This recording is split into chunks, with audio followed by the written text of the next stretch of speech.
¿Cómo están? Soy Luis Subieta y me da muchísimo gusto estar aquí. Primero que nada, porque soy exalumno. Si alguien pensó por ahí que era de primer semestre, se equivocó. Soy exalumno de Ingeniería Industrial y es la oportunidad de platicar hoy suma 3 pasiones en mi vida. Una, el desarrollo de las personas. La idea de que todos podemos todo el tiempo mejorar, eso me apasiona. 2, las marcas. Un tema al que le he dedicado muchísimo de mi vida profesional. Y 3, la oportunidad de dar algo de regreso. De hoy específicamente estar en la UP, donde estudié, y tener la oportunidad de, como agradecimiento a la formación que recibí, pues traer algo y contribuir. Entonces, bueno, pues me da muchísima emoción y los invito a ver nuestra vida desde otra perspectiva. Toda la gente, independientemente de la etapa en la que está en la vida, está llena de dudas, de preguntas, de cuestionamientos. Esas dudas pues cambian al final del día según la etapa, en complejidad, en riesgo, en cantidad. Y el chiste es ir evolucionando para resolverlas y seguir con la duda que sigue.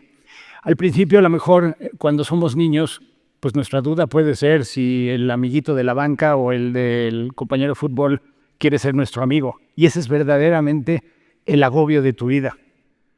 Más adelante dices, no, yo ya soy más grande. Mi prioridad es ver qué voy a hacer el fin de semana. ¿Con quién voy a salir? ¿Quién me va a invitar? ¿A dónde vamos a ir? Pero realmente esa es la preocupación de lunes a jueves. Más adelante, y con un poquito más de profundidad, nos llega el momento en el que pensamos, ¿para qué estoy aquí? ¿De qué me trato? Y este concepto yo lo oí por primera vez de un amigo headhunter hace muchos años, que me habló del pitch del elevador y me dijo, mi Luis, en 30 segundos, como si estuvieras en un elevador, tienes que ser capaz de decir de qué te tratas, qué ofreces, cómo lo ofreces y qué impacto puedes lograr. Y me hizo pensar, lo primero que me hizo pensar es, claro que yo sé qué, y lo tengo clarísimo. La realidad es de que no. Y la realidad, conforme pienso en esos años, es que todo el tiempo está cambiando. Y el chiste es que estemos sincronizados con la realidad y el por qué pensamos que estamos aquí.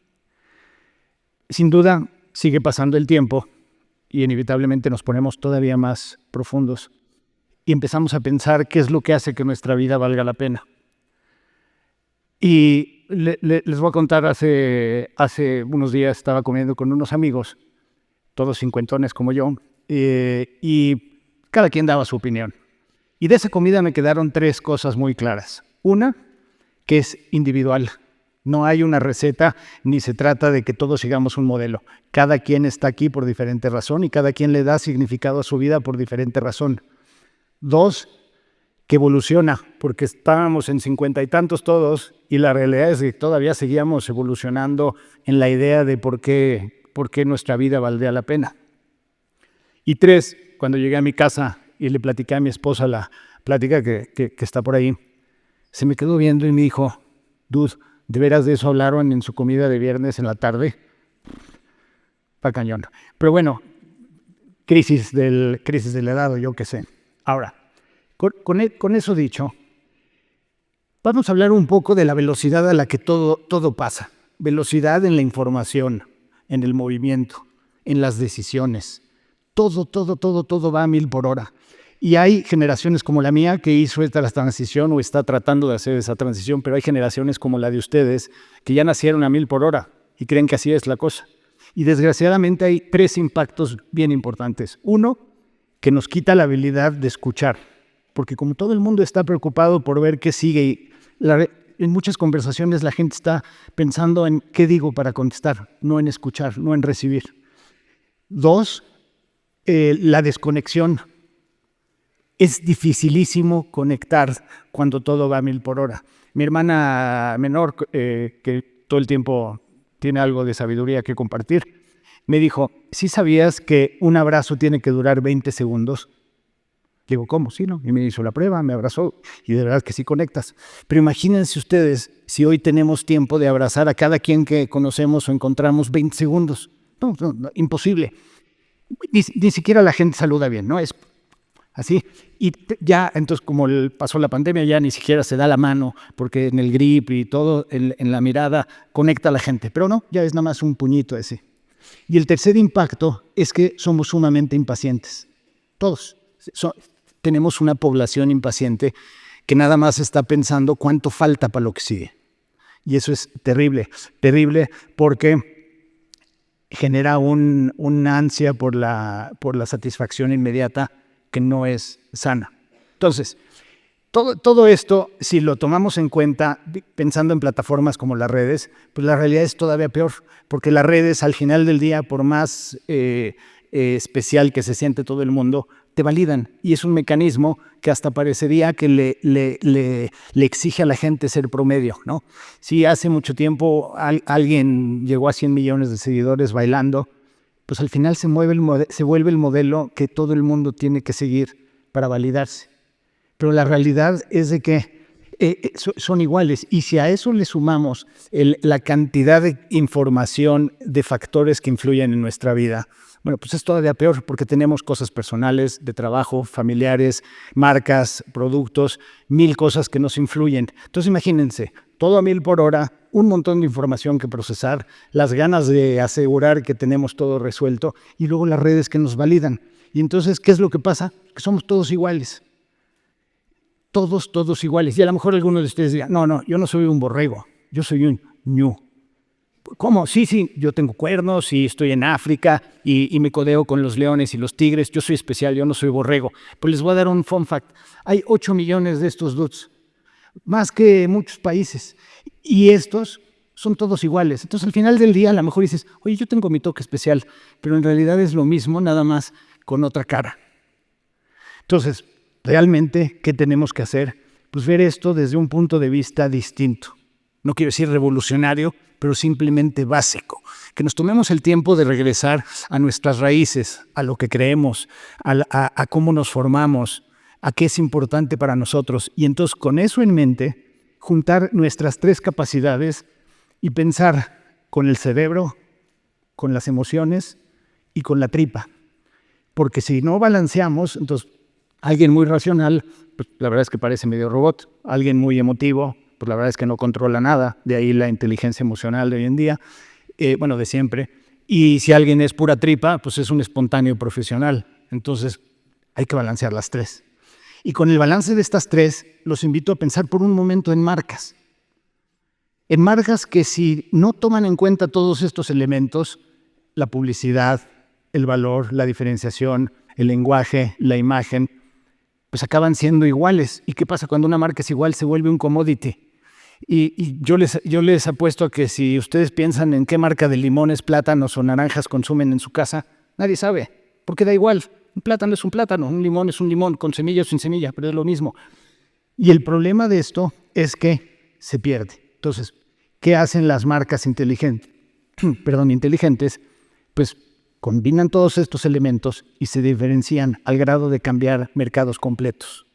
Un ejemplo, el mercado de renta de video hace muchos años, en el final de los 90s, pues todo el mundo decía Videocentro como un genérico. Y la única condición era que hubiera una copia de tu película al precio razonable. ¿Qué pasa? Llega Blockbuster.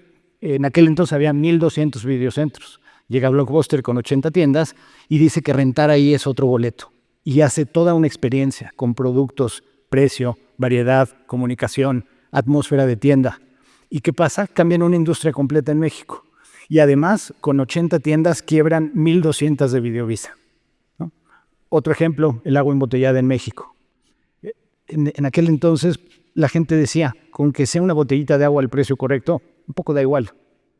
¿Qué hizo Bonafont? Decir, no, conecto con el consumidor y yo digo que elimina lo que tu cuerpo no necesita.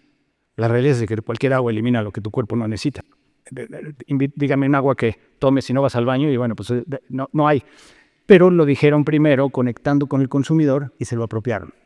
Entonces, bueno, vamos a entender nada más rápidamente lo que sí es y lo que no es una marca. Esto no es una marca, es un logotipo. No es Nike, es el logo de Nike. Y así los otros ejemplos. Y ustedes dirían, bueno, pues entonces, ¿qué es una marca? Bueno, pues es la combinación de todos estos elementos. posicionamiento, valor, comunicación, visión, valores de la gente que está detrás de la marca, en fin, por lo menos estos 9 elementos. Y ustedes dirían, bueno, pero a ver, vamos a pensar en una persona. Bueno, entonces dirían, eso es una marca. No, no es una marca, es un logotipo humano, es una foto, ¿no? ¿Qué saben de mí con una foto? Bueno, pues que ese día me estaba riendo y ya. Entonces, a lo mejor ustedes dicen, dude, estás atrasado, mano, la inteligencia artificial está cañona, te juro que tú la pasas por ahí y pareces Harvey Specter. Bueno, pues sí, pero sigue siendo un logotipo, ¿no? Está más guapo, pero es un logotipo. Entonces dirían, bueno, pues entonces, ¿de qué se trata la cosa? Pues tenemos que ver los elementos desde el punto de vista marca, nuestra marca, y no tu marca personal de muchas cosas que están ahí anunciadas, sino pensar, como les decía, con las raíces, regresar a lo que somos, a lo que representamos, a cómo nos queremos comunicar, juntar todos esos valores y de verdad convertirnos en una marca. Tú ves esto y dices, pues yo sé ese dude, de qué se trata, qué le importa, quién le va, que le guste el helado, etcétera, etcétera. Y lo importante de eso que es que la combinación de elementos es lo que nos hace una marca. Ahora, ¿cuál es el chiste de esto? Destacar. Esa conexión te hace relevante y esa es la manera de no ser uno más. ¿Y por qué lo digo? Porque esa es la manera de avanzar, de lograr, de conectar. Entonces, dirían ustedes, oye, qué fácil, pues ya está la receta. No, te vas a equivocar en el camino, nos vamos a equivocar todos en el camino. Cañón. Y lo importante de esto es aprender y seguir hacia adelante, ¿no? Edison, cuando estaba inventando el foco, había tratado 1000 veces y no le salía. Y alguien le dijo, oye, estás frito, mano, pues 1000 veces. Y contestó, sí, pero ya son 1000 caminos que ya sé que no son, ¿no? Mandela lo decía de otro modo. Él decía, yo nunca pierdo, yo gano o aprendo. Entonces, es súper valioso. Ahora, otro de ustedes podría decir, no, pues está muy fácil, nada más no te equivocas y ya. Sí, pero ¿sabes qué? Hay muchas cosas que pasan en el universo que no puedes controlar.